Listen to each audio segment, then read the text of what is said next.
大家好，我是面具人，今天出大事了呀！今天咱们还是来聊财经啊，但是我今天要聊的内容偏民生一些啊。哎呀，想到这祖国人民现在的科技如此的飞跃，我就流下了感动的泪水。标题你们也都看到了，中国人成肉票了。那这是什么意思呢？你们看完了今天的节目就能明白了。同时呢，要警告一下大家啊。二代征信系统上线了，哎呀，这个二代征信系统里面添加了非常多的限制措施。那这些限制措施究竟有哪些内容呢？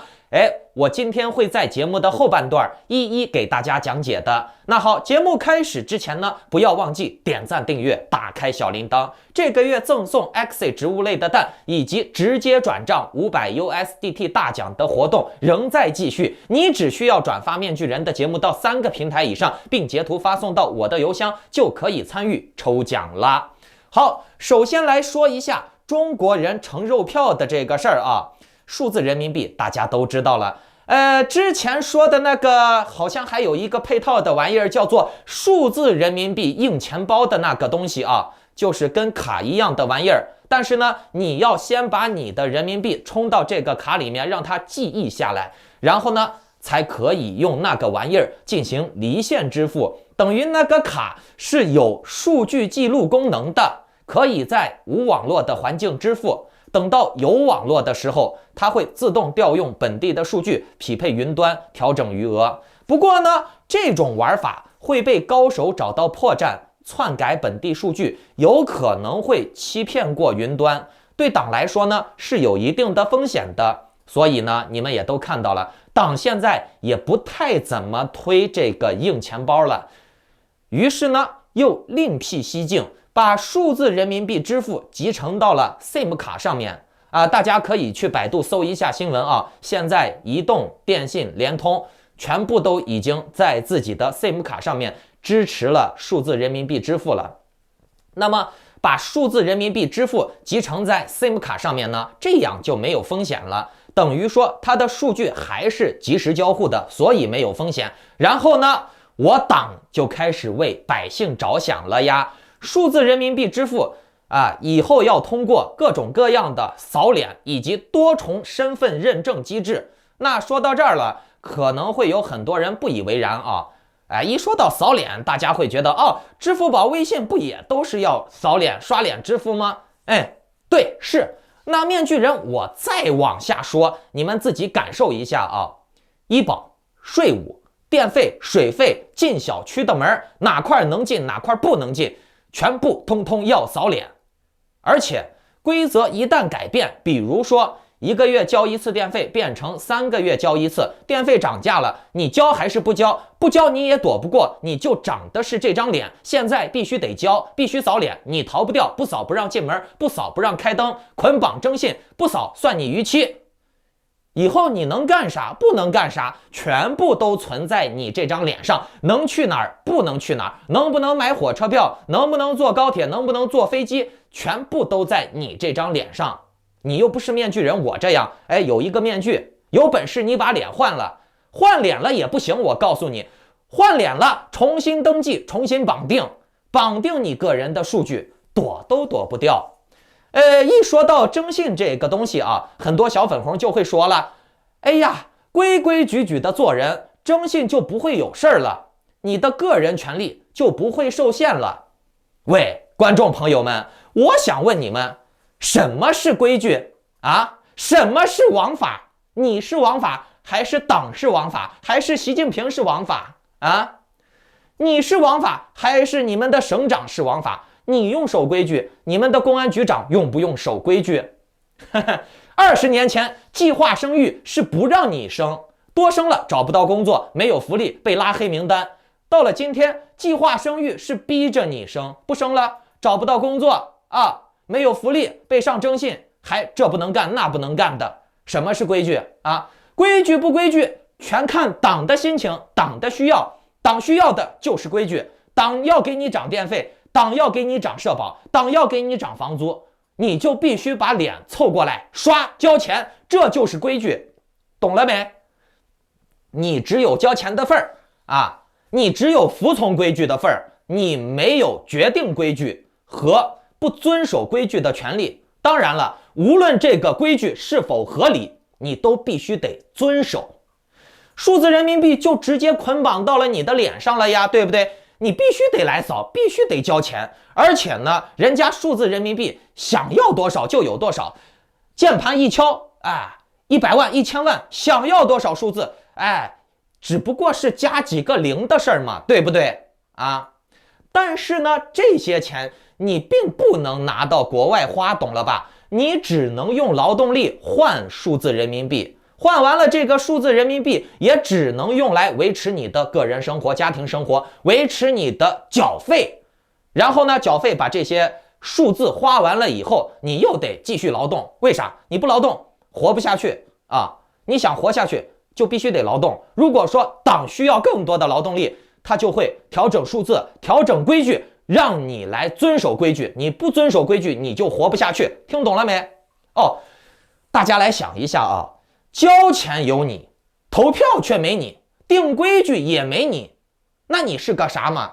你就是个被带着狗链的奴才嘛，拿鞭子抽你嘛，对不对啊？你只能服从，你没有制定游戏规则的权利，你连个玩家都算不上，对不对？哎，对呀，你就是个奴才，你还要定什么规矩呀？你必须热爱你的主子，热爱你的祖国，你还不能说一个不字，说一个不字，你试一试，马上就把你抓到牢房里面去了啊！这几天呢，我看到了一些个澳洲的华人，在澳洲享受着澳洲的健康食品、自由民主、言论自由、免费的医疗教育，却拿着澳洲的国籍，还要高喊热爱他的祖国，消灭西方帝国主义。面具人，我给你们说啊，这类华人就是最无耻、最没底线、最垃圾的败类。不信你们去看看啊，在国外所有的有关反对华人移民的法案，反对华人移民的就是华人，就是这些人。在国外高喊着爱中国的也是这些人，喊着爱中国却依然赖在国外不走的还是这些人。在国外大鱼大肉、胡吃海喝的，然后给国内的亲朋好友说：“哎呀，国外乱呀，国外种族歧视呀，国外不好呀，你们不要来呀。”却自己依然赖在国外不回去的也是这类人。政府发福利了，拿了一遍，拐过头再拿一遍，骗完一遍又拿一遍，骗福利偷税，明明很有钱，却要抢占穷人可怜人的救助金的，高价囤积口罩发人命财的还是这些华人。你说丢人不丢人？这就是中国人哦。你在澳洲爱国，你在美国爱国，拿着英国的国籍，拿着德国的国籍爱中国，你这哪是爱国呀？你应该回去爱国呀，回国报效祖国呀。你拿着美帝国主义的国籍，那哪能叫爱国呀？你这明明是叛国呀，对不对？你这明明是投奔敌营呀。人家长津湖抗击西方帝国主义，冻死自己了那么多人啊，不是打死的啊，打死了只有一小部分，冻死了更多。看这些战士自己把自己冻死了，牺牲在战场上，你们怎么就跑去西方帝国主义生活了呀？还要拿敌国阵营的国籍，还要投奔敌营。你这种人在毛泽东时代就应该立刻把你枪毙的，你知道不？华人追求的是什么？就是我混得好，你混得差的这种差距带来的快感，就是我牛逼，你傻逼，你给我跪下，我是你爷，你给我舔屁股，我就爽。哪个华人不装逼？你们去海外看一看啊，不装逼的那种啊，你喜欢干啥你干啥，那是你的事儿啊，你有钱没钱跟我没关系。把这种东西看得淡的华人啊，10000个人里面你能找出来10个都不错了啊。但是呢，你说在国外啊，人老外眼里面，你有钱你有钱吗？你装逼你装逼，跟我没啥关系。但是咱们华人不装逼就会死的，你知道不？把别人踩在脚下带来的那种快感，是咱们这个民族进步的动力，原动力啊！就说这些海外华人为什么要这么做啊？你们在国内的这些人啊，工作压力越大，劳动力越强，越被压榨，越不让你们过好日子，他们才会有优越感。看，国内的人没钱，可怜，都是奴才狗。哎，你们要热爱祖国，你们要给我提供廉价劳动力，我才能活得更好，对不对？你们被压榨，你们透支自己的劳动力，生产廉价的商品，他们才能享受廉价的劳动力、廉价的商品。所以呢，你们都别出国和我竞争资源啊！你们都别出国，我就是反对你们出国。你们就在国内老老实实的爱国，让共产党把你们的劳动力996、777、770压榨干净，好让我享受你们的廉价劳动力。听懂了没？好好爱国。这不，现在2代征信系统上线了，由原来的1个月审查一次变成了1天审查一次。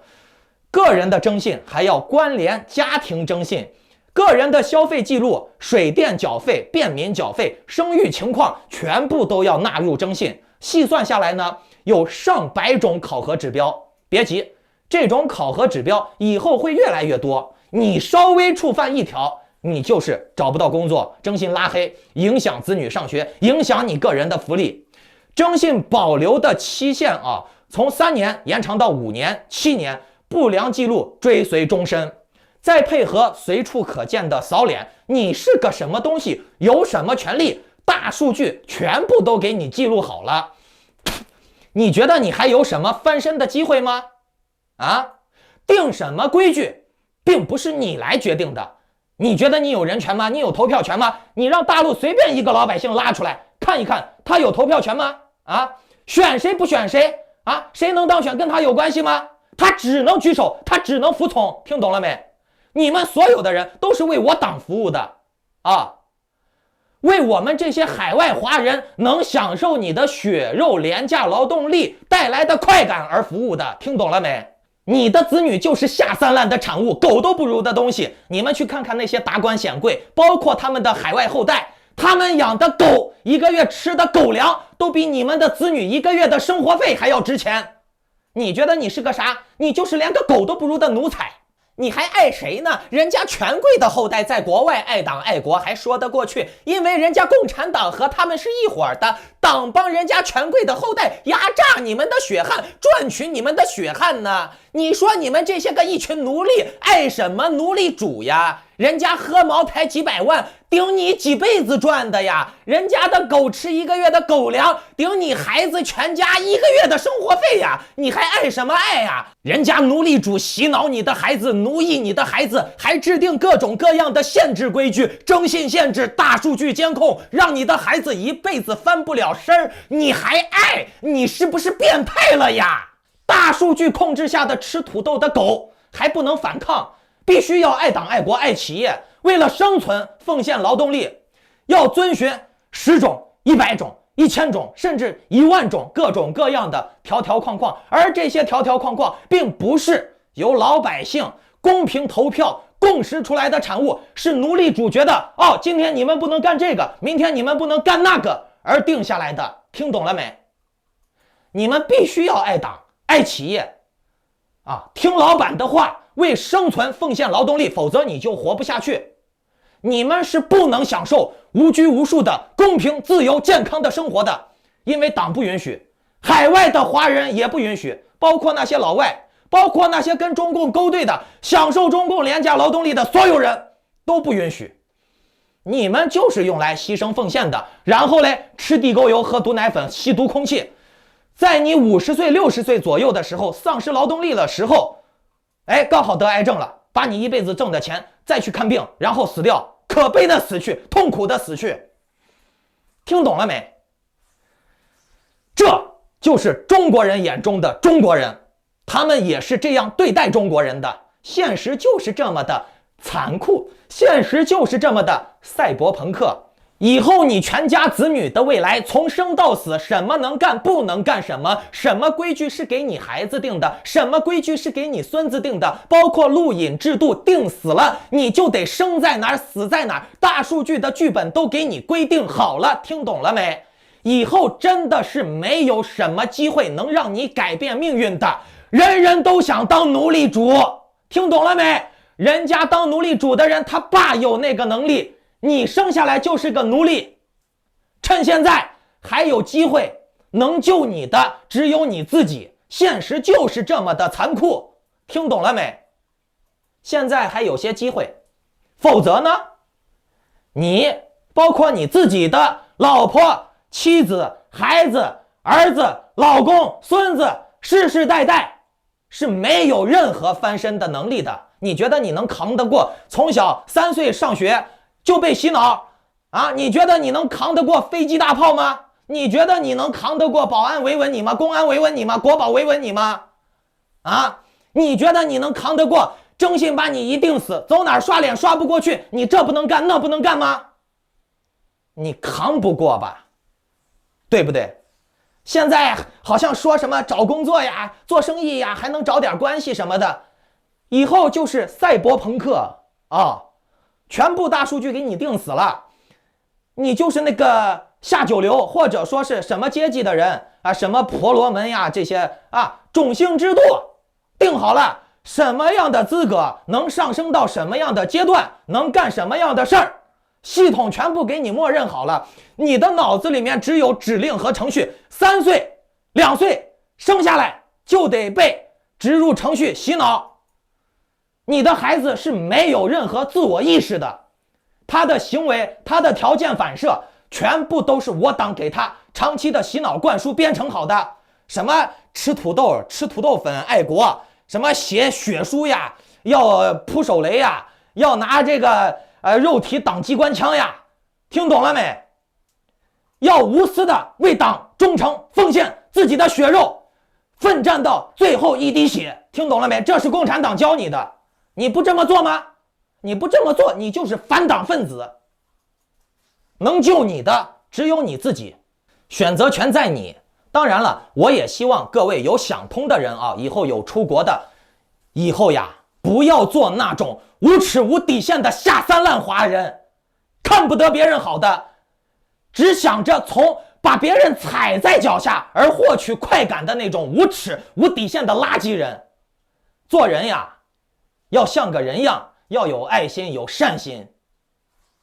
你就算是没爱心没善心啊，也不要去做坏事儿。 OK， 那好，各位观众，如果有想要加入面具人的会员的，跟我一起做理财投资，包括了解一些项目的投资先机的，以及资产转移出国之类的方法的，请下载 Telegram 搜索添加 ID Maskman118 办理会员入群手续。 OK， 祝你好运吧，好自为之吧，拜拜。